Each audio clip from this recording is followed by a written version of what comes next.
Hey fam, so this is Gogo's Corner and I'm Gogo. Um, Welcome back if you've been here before. If you've not been here before, hey, it's good to see you.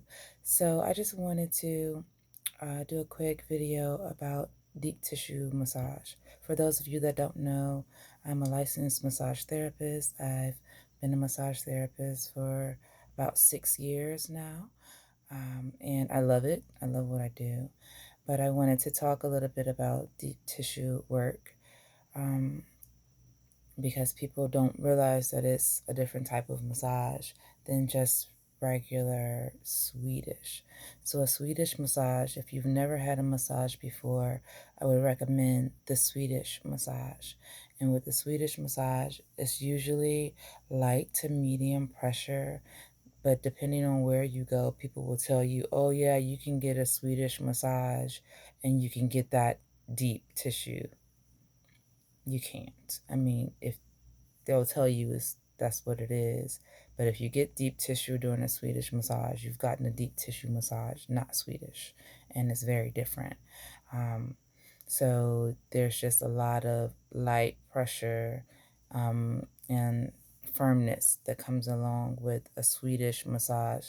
That massage is to warm up the muscles, to work through lightly any of the surface issues or areas that you're dealing with, and to not go deep into the layers of the muscle. That's generally not what happens. If you get a deep tissue massage, that's what happens. You're going to go further into the muscle through the first layer, and then usually you're wanting to get to the muscles and the fibers underneath that. So let's take my forearm here. So this, there's bones all through here, bones, tendons, muscles.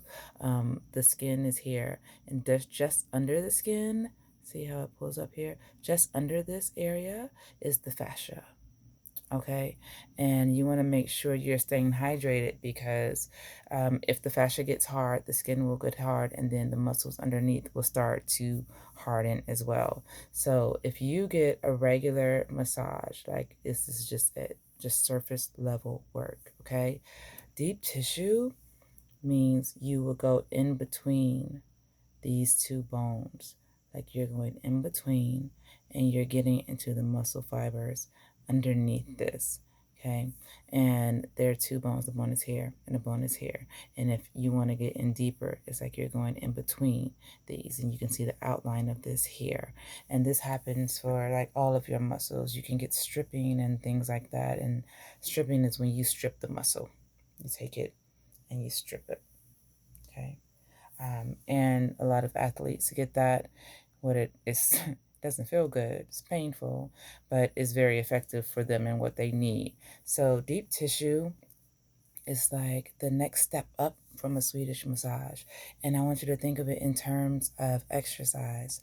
When you do a regular exercise, let's say you work out for an hour, you do your warm ups and your stretches, and then you work out and then you cool down. That's what massage basically is. You get all of the benefits of a workout. You get all of the benefits of a workout, but you're not doing the work. We're doing the work for you, but it's still the same effect for you. Increased blood flow, increased oxygen. You work through tightness and soreness and stiffness. Massages, if you ask for it. Some therapists will offer stretches as part of the massage, and others won't. You have to ask for it, because everybody works differently. So if you get a deep tissue massage is not usually light pressure. It's firmer pressure, but it's not like it's the firmest pressure in the world. That's not how it's supposed to be. Your goal, at least my goal as a therapist, is not to hurt my clients.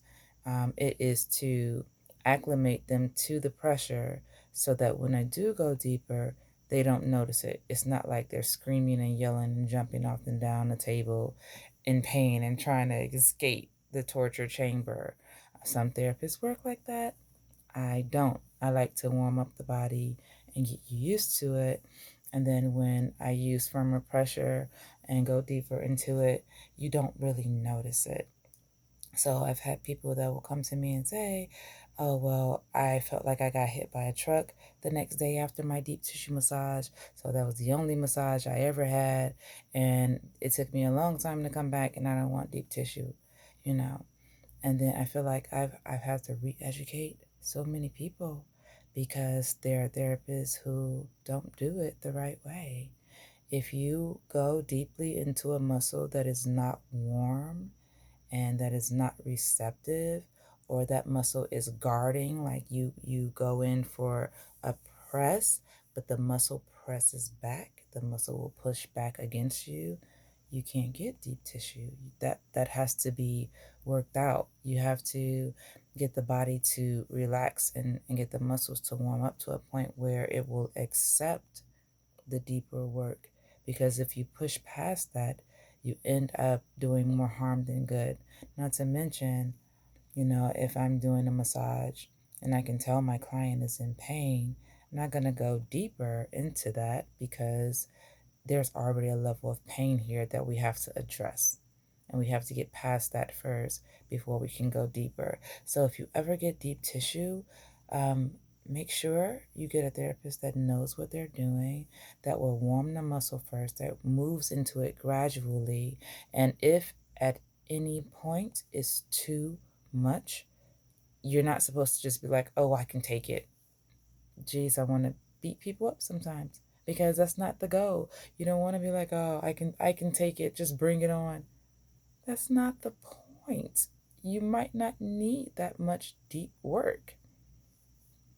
So you're now subjecting yourself to this pain for nothing. If at any point it hurts and you're like, oh, this is too much, tell the therapist that you need lighter pressure. We would prefer that you tell us when you need lighter pressure. If we say, okay, how are you doing with the pressure? And you go, oh, it's great. But then you leave and it wasn't great. That doesn't help us. We can't read your mind.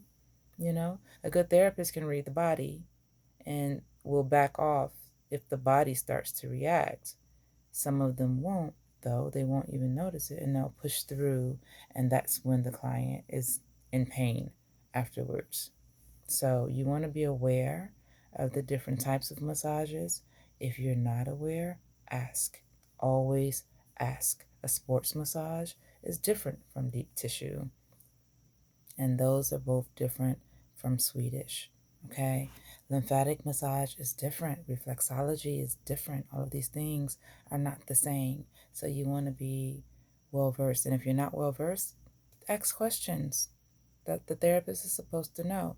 And if you're ever feeling like, no, I don't really want to do this, or if you're on a table and it's not what you want, tell them so that they can change it because you're paying for it. It's your session. It's your session.